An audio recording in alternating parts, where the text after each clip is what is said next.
Hello my dear students, मैं commerce वाले गुरुजी। हम कर रहे हैं क्लास 11th की अकाउंटेंसी और हम एक सीरीज चला रहे हैं जिसका नाम है डेबिट एंड क्रेडिट वाली क्लास। तो आज का डेबिट एंड क्रेडिट वाली क्लास के अंदर हमारा लेक्चर नंबर 13 है, 13वां है। और इसके अंदर हम समझने वाले हैं ट्रायल बैलेंस को। तो आइए ट्रायल बैलेंस समझते हैं, ठीक है। तो वैसे ट्रायल बैलेंस क्या है क्या नहीं है, तो इसके बारे में मैं वापस आपको याद दिलाना चाहूँगा। हमने पहले बोला था हम सबसे पहले रूल्स करेंगे। रूल्स करने के बाद में जनरल एंट्रीज करना सीखा हमने। सर जनरल एंट्रीज के बाद में मैंने बोला था फिर हम लेज़र करेंगे, वो भी हमने कर लिया। और लेज़र से फिर ट्रायल बैलेंस आता है। हाँ सर, तो ट्रायल बैलेंस आज हम सीखेंगे और फिर आएगा आपका फाइनल अकाउंट, ठीक है। फाइनल अकाउंट के अंदर आपके trading, PnL and balance sheet आएगा। तो ट्रायल बैलेंस जो है यहाँ पहुंच गए हैं। जैसे रूल्स की हेल्प से हम जनरल एंट्रीज करते हैं और जनरल एंट्रीज की हेल्प से हम लेजर बनाते हैं, उसी टाइप से लेजर की हेल्प से जो है हम ट्रायल बैलेंस बनाएंगे। तो देखो सबसे पहले आ जाते हैं यहाँ पर। अ trial balance is a statement. Trial balance क्या है? एक स्टेटमेंट है, ओके। तो trial balance is a statement. तो सबसे पहले तो ये अकाउंट नहीं है, ओके। अकाउंट कौन से होते हैं? जो हमने लेजर में बनाए थे, है ना। बहुत सारे अकाउंट्स बनाए थे जिसमें डेबिट क्रेडिट, डेबिट साइड होती है, क्रेडिट साइड होती है, अकाउंट का नेम होता है, टू बाय होता है, बैलेंस निकलता है, वो अकाउंट होते हैं। स्टेटमेंट जो होते हैं उसमें डेबिट एंड क्रेडिट साइड ऐसे नहीं होती है, पोस्टिंग नहीं होती है उसके अंदर, ओके। हाँ, उसमें कॉलम जरूर हो सकते हैं, तो ये स्टेटमेंट है। तो a trial balance is a statement showing the balances और total of debit and credit of all the account in the ledger with the view to verify the arithmetical accuracy और posting into the ledger of account. क्या बोला, समझ नहीं आया? तो इधर देखो, ये बोल रहा है कि जो आपने लेजर करी है ना, बहुत सारी लेजर आपने करी होगी, हाँ जी। तो उस लेजर के अंदर कहीं कोई अर्थमेटिकल एरर नहीं रहेगी। अर्थमेटिकल एरर मतलब कोई गणितीय गलती, कोई टोटल में कोई 500 लिखना था वहां 5000 लिख दिया, 100 लिखना था वहां पर 10,000 लिख दिया, 10,000 लिखना था वहां पर 100 लिख दिया। कोई भी इस प्रकार से आपने टोटल के अंदर या पोस्टिंग करते टाइम कोई अगर आपने अर्थमेटिकल एरर करी है, कोई नंबर के अंदर मिस्टेक कर दिया है, तो वो एरर हम फाइंड कर सकते हैं ट्रायल बैलेंस बनाकर। तो ट्रायल बैलेंस से हमें पता चल जाएगा कि लेजर हमारी अर्थमेटिकली करेक्ट है या नहीं है, ओके। आगे मैं एक प्रैक्टिकल क्वेश्चन कराऊंगा आज के लेक्चर के अंदर ही, उसमें आपको समझ में आ जाएगा।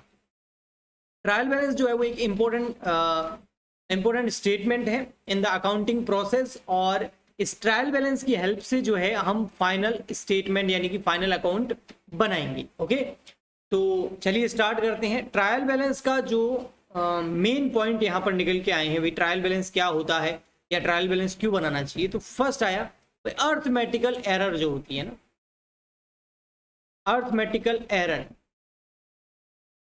और ये अर्थमेटिकल एरर कहाँ रह गई हो? अगर आपकी लेजर के अंदर जब आपने पोस्टिंग करी हो, तो लेजर जब आपने बनाए थे, बहुत सारे अकाउंट बनाए थे लास्ट लेक्चर में, याद है ना, लेक्चर नंबर 12 के अंदर, उसके अंदर कोई भी एरर रह गई हो, कोई नंबर के अंदर, कोई टोटल के अंदर, है ना, अमाउंट को ट्रांसफर करते टाइम, पोस्टिंग करते टाइम, उसका पता लगाने के लिए हम ट्रायल बैलेंस बनाते हैं। और सेकेंड, अगर आपको फाइनल अकाउंट बनाने हैं, फाइनल अकाउंट मतलब वो trading account, PnL balance sheet, जो हमारा लास्ट स्टेप होगा डेबिट एंड क्रेडिट वाली क्लास का, तो उसके लिए भी आपको ट्रायल बैलेंस की जरूरत पड़ेगी।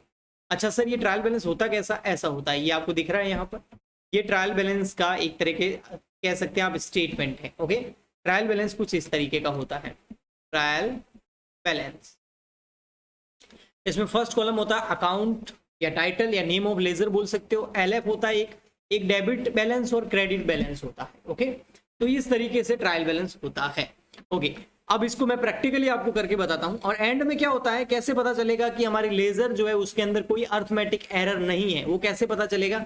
वो तब पता चलेगा जब डेबिट एंड क्रेडिट दोनों की जो कॉलम है उसकी जो टोटल है वो क्या आ जाएगी, जब इक्वल आ जाएगी। क्या आ जाएगी बेटा? इक्वल आ जाएगी, बराबर आ जाएगी। तब हम पता चल जाएगा कि हमने जो लेजर बनाई है उसके अंदर कोई भी अर्थमेटिकल एरर नहीं है, ओके। चलिए ये देखिए, ये मैं लेके आया हूँ आपके लिए, क्या है ये, बहुत सारी लेजर के अकाउंट्स लेके आया हूँ मैं आपके लिए, ओके सर। लेजर, हाँ ये लेजर ही तो है जिसके अंदर हमने जनरल एंट्रियों से पोस्टिंग करी होगी। अब मैं अगर जनरल एंट्री बनाऊं, फिर लेजर बनाऊं, फिर ट्रायल बैलेंस बनाऊं, तो कितना लंबा क्वेश्चन हो जाएगा। इसलिए मैंने ये कुछ स्क्रीनशॉट ले लिया आपकी NCERT की बुक से, कि उसमें जो लेजर बनी हुई है है ना, जनरल एंट्रियों से लेजर बनी हुई है। अब हमको इसकी हेल्प से ट्रायल बैलेंस बनाना है। ओके, तो ये इतनी सारी लेजर है, ये देखो, देख गए। ओके, तो अब यहाँ पर मैं बना लेता हूँ आपके लिए यहाँ पे ट्रायल बैलेंस, ट्रायल बैलेंस का स्टेटमेंट बना लेते हैं। उसके बाद इन सब लेजर को, लेजर का जो बैलेंस है उसको हम ट्रायल बैलेंस में ट्रांसफर करेंगे। ट्रायल बैलेंस की टोटल बराबर आ गई, तो इसका मतलब ये होगा कि हमारी लेजर भी सही है और ट्रायल बैलेंस भी करेक्ट है, कोई अर्थमेटिकल एरर नहीं है। और अगर टोटल दोनों साइड की बराबर नहीं आई तो इसका मतलब फिर कुछ ना कुछ प्रॉब्लम है। तो चलिए देखो, कुछ इस तरीके से बनता है। ठीक है, अभी मैंने आपको दिखाया था,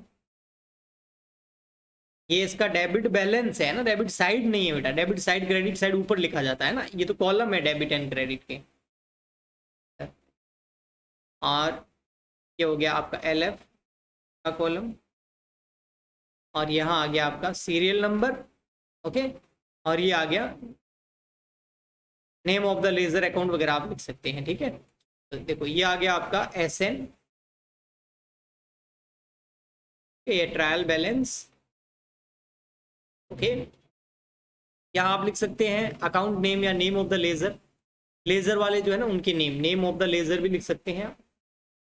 ओके, यहाँ आ जाएगा LF, ये आ गया आपका डेबिट बैलेंस, एंड ये आ गया आपका क्रेडिट बैलेंस। ओके, चलिए हम स्टार्ट करते हैं, 1 बाय 1 करेंगे। सबसे फर्स्ट हम चलते हैं, देखो यहाँ पर इस अकाउंट के पास में जो है रावत कैपिटल अकाउंट। देखो रावत कैपिटल अकाउंट आपको दिख रहा है सबसे फर्स्ट? हाँ सर, रावत कैपिटल अकाउंट दिख रहा है। मैं थोड़ा साइड में हो जाता हूँ ताकि आपको और अच्छे से दिखे। हाँ जी सर, रावत कैपिटल अकाउंट हमें दिख रहा है। तो रावत कैपिटल अकाउंट जो है ना, हाँ सर, उसके देखो बैलेंस कितना आ रहा है। देखो इस साइड ये टोटल साइड क्रेडिट कितनी हो रही है, 60। ओके, जिसकी वजह से बैलेंसिंग फिगर कहाँ आ गया, इधर आ गया। ये बैलेंस निकालने सिखाए थे लास्ट लेक्चर के अंदर। हाँ सर, बैलेंस CD आ गया आपका ये। तो ये बैलेंस CD जो है इसको हम, ये 2014 का बैलेंस CD है ना, 31 मार्च 2000, 31 दिसंबर 2014 एंड 31 दिसंबर 2014 को ये एंड हो रहा है। उस दिन का क्लोजिंग बैलेंस कितना है, उस दिन की क्लोजिंग कैपिटल कितनी है, 60,000। अब ये इस दिन का क्लोजिंग नेक्स्ट ईयर का ओपनिंग बन जाता है। ओके, तो नेक्स्ट ईयर कौन सा है, 2015, तो उसका ये ओपनिंग कितना होगा, 60,000। तो ये किस साइड में ओपनिंग बैलेंस, क्रेडिट साइड में। ओपनिंग बैलेंस किस साइड में है, क्लोजिंग नहीं, क्लोजिंग नहीं बेटा, ये यहाँ पर अकाउंट क्लोज हो गए। हाँ सर, ये डेबिट क्रेडिट हो गया, सब इधर बैलेंस आ रहा है। तो इस बैलेंस को हम अपोजिट साइड में आगे ले जाते हैं, नेक्स्ट ईयर ले जाते हैं। ऐसा हर बार करते हैं। देखो इधर भी होगा, ये देखो रोहन अकाउंट के अंदर देखो यहाँ पर ये रहा, देखो यहाँ, अब यहाँ पर देखो ये यहाँ पर क्लोजिंग बैलेंस कहाँ, ये कैसे आया, बैलेंसिंग फिगर से आया है, क्योंकि इस साइड की टोटल कितनी हो रही है, 60,000, उसमें से 40 लेस कर दिए, कितने बच गए, 20।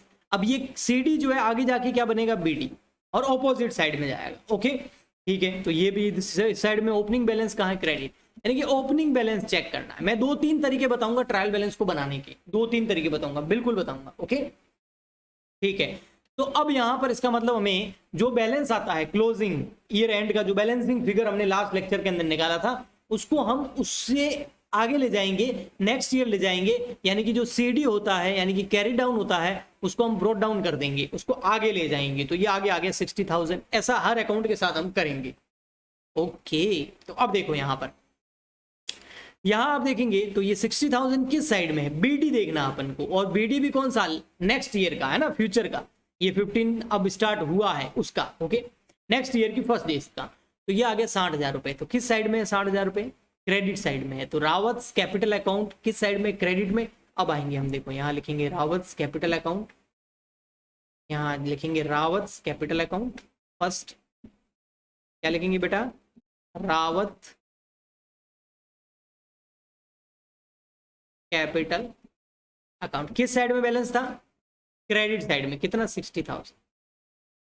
ओके, आया समझ में। तो एक तो ये ऐसे लिख सकते हैं कि आपका जो लेजर अकाउंट जो आप जाके चेक कर रहे हो, लेजर के अंदर पर्टिकुलर कोई अकाउंट चेक कर रहे हो, हाँ सर, पर्टिकुलर अकाउंट का जो नेक्स्ट ईयर हम बैलेंस ट्रांसफर कर रहे हैं वो किस साइड में है, वो क्रेडिट साइड में, तो क्रेडिट में लिख दो। पहला तरीका ये।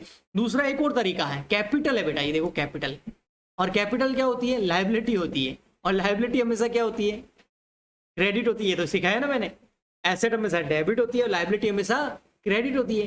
तो लायबिलिटी क्रेडिट होती है तो क्रेडिट साइड में लिख दो, ये भी एक तरीका है। ओके, आगे देखो फिर नेक्स्ट हम देखेंगे फिर है हमारा रोहन। रोहन का देखो बेटा, रोहन देखो रोहन, हाँ भैया रोहन जी क्या है, रोहन अकाउंट है और इसका भी जो सीडी है वो आगे जाके बीडी बना है, कौन सी साइड में, क्रेडिट साइड में। कितना 20,000। टोटल नहीं लेनी बेटा, बैलेंस लेना ये वाला है ना, बैलेंस आगे जाता है ये, है ना। तो 20,000, तो 20,000 credit side Rohan account, credit side Rohan account. तो 20,000 क्रेडिट साइड रोहन अकाउंट, यहाँ लिख देंगे हम रोहन अकाउंट 20,000 और क्रेडिट साइड। अब आप बोलो सर अब रोहन का क्या करे सर, ये डेबिट होगा क्रेडिट होगा कैसे पता, इसका नहीं पता चलता है। क्यों? क्योंकि रोहन हमारे लिए डेटर भी बन सकता है और क्रेडिटर भी बन सकता है। डेटर क्या होता है हमारे लिए, एसेट्स होती है, और क्रेडिटर क्या होता है हमारे लिए, लायबिलिटी होती है। तो अभी ये क्या हो रहा है, क्रेडिट हो रहा है, इसका मतलब ये क्रेडिटर है। तो ये कैसे पता चलेगा, या तो ये क्वेश्चन में दिया हुआ हो या फिर लेजर से ट्रांसफर करेगा तभी पता चलेगा कि ये क्रेडिटर है या डेटर है। ओके, नेक्स्ट अकाउंट देखो कौन सा है। नेक्स्ट अकाउंट है बेटा मशीनरी अकाउंट। ये देखो बेटा मशीनरी अकाउंट कौन सा है, मशीनरी अकाउंट। ओके, इसका बैलेंस देखो किस साइड में, सीडी, ये रहा सीडी 31 दिसंबर 2014 का सीडी कितना है 70,000। और ये सीडी इस बार क्रेडिट में है ना, तो डेबिट में जाके क्या बन गया, बीडी। तो किस साइड में बीडी बना है, डेबिट में। तो मशीन अकाउंट किस साइड में लिखेंगे, डेबिट में। कितनी 17,000। तो यहाँ आ जाओ, मशीन अकाउंट डेबिट में 17,000। Third number machinery account debit में लिखेंगे 17,000। सर डेबिट में क्यों लिख रहे हैं, एसेट वाला बताओ। तो एसेट हमेशा क्या होती है बेटा, डेबिट, तो डेबिट में लिख दिया। तो वो रूल भी आपके यहाँ पर काम आएगा, नॉमिनल रूल और एसेट एंड लायबिलिटी वाला रूल भी काम आएगा। ओके, नेक्स्ट आगे बढ़ते हैं। आगे है सर राहुल। ओ भाई राहुल, शाहरुख खान आ गए भाई। राहुल जो है उसका बैलेंस सीडी देखो किस साइड में, बैलेंस सीडी उसका क्रेडिट साइड में है, और ये सीडी जाके इधर क्या बन गया, बीडी। किस साइड में, डेबिट में। तो हमको तो बीडी वाला लेना है। अब बीडी एक ये पड़ा है ऊपर, लेकिन ये नहीं, ये बेटा 2014 का, हमको 15 का चाहिए। नेक्स्ट ईयर जो सीडी ट्रांसफर होगा वो चाहिए। ओके, तो ये आ गया आपका कितना 20,000। तो राहुल क्या हो रहा है, देखो बेटा डेबिट हो रहा है, कितने से 20,000 से। तो राहुल डेबिट हो रहा है, इसका मतलब राहुल हमारे लिए क्या है, डेटर है, यानी कि एसेट हो रहा है, एसेट डेबिट होती है। ओके, तो यहां लिख देंगे हम राहुल 20,000 डेबिट साइड में, राहुल 20,000 डेबिट साइड में। अब डेबिट में आ रहा है मतलब डेटर है, हमारे लिए एसेट है। तो राहुल अकाउंट डेबिट में 20,000। ओके सर, नेक्स्ट चलो फटाफट। हाँ जी, नेक्स्ट चलते रहो। देखो अगला कौन है, परचेज अकाउंट है, परचेज अकाउंट जी, परचेज। हाँ जी, परचेज अकाउंट का देखो बैलेंस निकला हुआ ही नहीं है। अब क्यों नहीं निकला हुआ है, क्योंकि सिंपल सी बात है कि इसका बैलेंस हम भी निकाल सकते हैं। बैलेंस कितना आएगा 62, तो हम इधर निकाल देते हैं। नहीं निकाला है तो कब निकलेगा, 31 दिसंबर 2000। वैसे ये बैलेंस परचेज अकाउंट के अंदर भी जाता है, सब्सिडरी बुक भी बनती है, लेकिन अपन यहाँ देखते हैं इसको। तो 31 दिसंबर 2014 को ये बन जाएगा बाय बैलेंस सीडी। अच्छा हुआ मैं आपको करके बता देता हूँ, बाय बैलेंस सीडी कितना बन जाएगा 62,000। कैसे आया बैलेंसिंग फिगर, ये बन गया 62। ओके, अब ये सीडी क्या करते हैं हम, आगे ट्रांसफर करते हैं ऑपोजिट साइड में। तो इधर आ जाएगा 1 अप्रैल 2015 को क्या, टू बैलेंस बीडी। बीडी बन गया कितना 62, जो पूरा बैलेंस है पूरा का पूरा। तो किस साइड में आ गया बेटा, डेबिट साइड में। तो परचेज अकाउंट कहाँ लिखेंगे, डेबिट साइड में। आ जाओ, परचेज अकाउंट लिख देते हैं, डेबिट साइड में कितना था 62। तो परचेज अकाउंट 62 यहां लिख देंगे हम, परचेज अकाउंट 62। अच्छा सर अब और बताऊं, देखो बेटा हमने एंट्रियां करी थी जनरल एंट्री, उसके अंदर याद है परचेज हमेशा डेबिट होता था, सेल्स हमेशा क्रेडिट होता था। जनरल एंट्री आती है ना, परचेज अकाउंट हमेशा क्या करते थे हम, डेबिट करते थे। डेबिट कर दो, ओके, तो डेबिट साइड में आएगा। सेल्स क्रेडिट होगा, देख लेना भले ही, है ना, क्योंकि सेल्स करते टाइम गुड्स जाता है, गोज आउट होता है, तो हम उसको क्रेडिट करते हैं। ये हो गया, यहाँ आ जाओ, ये आ गया, नाम लेते हाजिर हो गया सेल्स अकाउंट। सेल्स कितना है देखो 70,000 यहाँ पर टोटल। तो इधर बैलेंस आ जाएगा, है ना, 31 दिसंबर 2014 को टू बैलेंस, ये सीडी है बेटा। ओके, कितना 70,000। इस साल का बैलेंस कितना गया 70। और ये कैसे आया बैलेंसिंग फिगर में, और ये सीडी इधर आके क्या बन जाएगा बीडी। तो इधर बन जाएगा बाय बैलेंस बीडी, कितना 70। तो बाय बैलेंस बीडी किस साइड में आ रहा है, क्रेडिट में, और सेल्स हमेशा होता ही क्रेडिट है, तो जाके लिख दो उधर 70,000 सेल्स अकाउंट। तो सेल्स अकाउंट हो जाएगा 70,000। सेल्स अकाउंट क्रेडिट ही होता है हमेशा 30,000, और क्रेडिट में लिखना था हमको। ओके, नेक्स्ट आता है फिर हमारा कैश अकाउंट। हाँ भैया, कैश अकाउंट में देखो बैलेंस निकाला हुआ है, ये बीडी निकाला हुआ है, तो कोई प्रॉब्लम नहीं है। किस साइड में आ रहा है? डेबिट में। कितना? 43। और कैश डेबिट में आ रहा है ना, और कैश वैसे भी एसेट है, डेबिट ही होती है, तो cash account 43 debit side. Cash वैसे भी एसेट ही होती है, तो डेबिट साइड में 43,000 कैश अकाउंट, क्योंकि कैश एसेट्स होती है। ओके सर, नेक्स्ट देखो फिर और देखिए तो फिर आपका वेजेस अकाउंट। हाँ सर, वेजेस का बैलेंस नहीं निकाला, हम निकाल देते हैं। इधर आ जाएगा by balance CD 5,000 balancing figure, इधर भी 5,000, और ये बैलेंस सीडी इधर आके क्या बन जाएगा? डेबिट साइड में बीडी। और अगर इधर बैलेंस होता तो क्रेडिट साइड में चला जाता। इतना तो अब आप समझ ही गए हो। बाय बैलेंस बीडी कितना? 5,000 किस साइड में? डेबिट साइड में। और वेजेस एक एक्सपेंसेस है, और एक्सपेंसेस हमेशा क्या होते हैं? डेबिट ही होते हैं, तो वेजेस अकाउंट डेबिट। तो वेजेस अकाउंट डेबिट यहाँ लिख देंगे हम।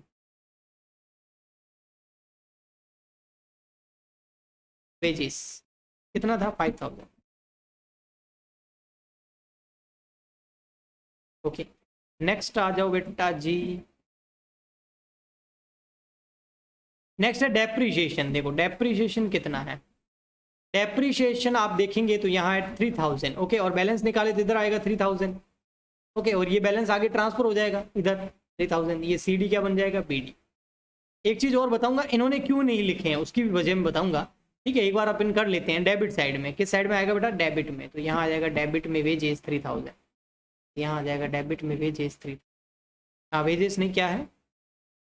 डेप्रीशिएशन 3,000। यहाँ लिख दो डेप्रीशिएशन 3,000। डेप्रीशिएशन एक तरीके का एक्सपेंडिचर होता है, एसेट्स पे लगता है 3,000।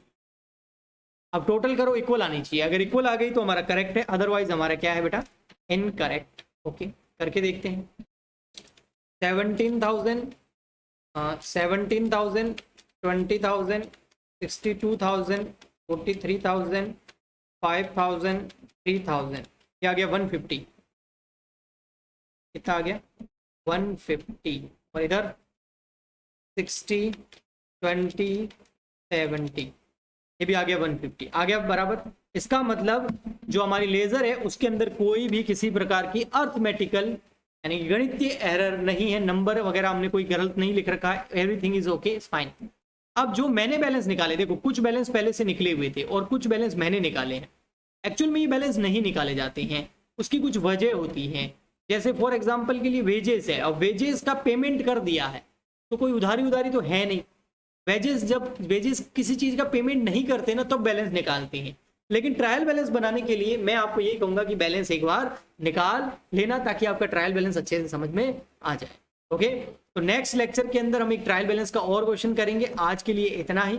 लाइक कीजिए, शेयर कीजिए, सब्सक्राइब कीजिए, सपोर्ट कीजिए। हम मिलते हैं नेक्स्ट वीडियो में, तब तक के लिए गुड बाय, थैंक यू।